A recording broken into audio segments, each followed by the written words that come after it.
Goeiemôre. In hierdie gesprek oor tyd, vra ek vir die vraag, voel dit baie keer vir jou of tyd vinniger verbygaan? Daar word gesê dat die skepping van die skanderingskode, die barcode, ons wêreld en gevolglik ons tydsbegrip totaal en radikaal verander het. Want alles beweeg vinniger. Produkte en dienste word vinniger gelaai en afgehandel en ons begrip van wag word ook al hoe meer vervaag. Nou dit lei alles tot frustrasies want ons wil hê dat alles vinniger moet gebeur. Verandering, verbetering, oplossings, antwoorde, selfs gebeure.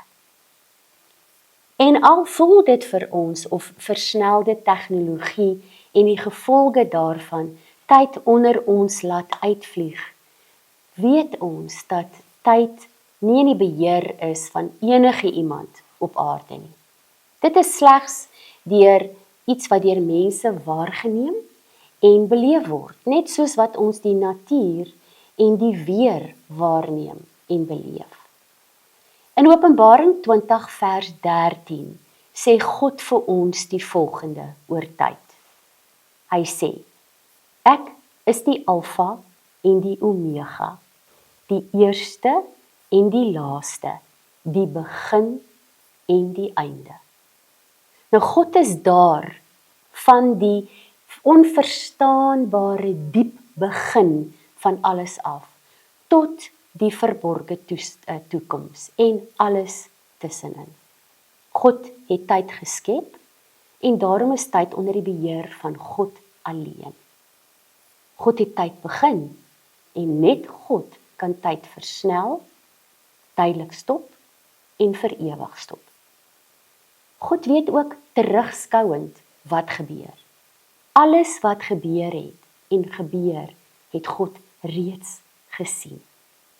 En al maak sekere sake op aarde nie vir ons sin nie, is daar vir elke saak onder die hemel 'n tyd. Ons lees dit in Prediker 3.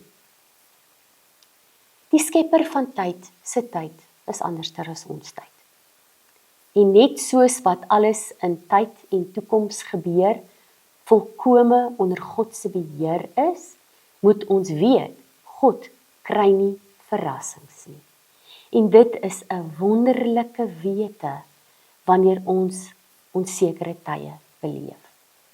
Ons gaan wel in die ewigheid saam met God wees, ons gaan in sy heilige teenwoordigheid leef en ons gaan God kan sien. Maar tot dan woon God deur sy gees in ons, as ons trooster en ons bron van krag en waarheid.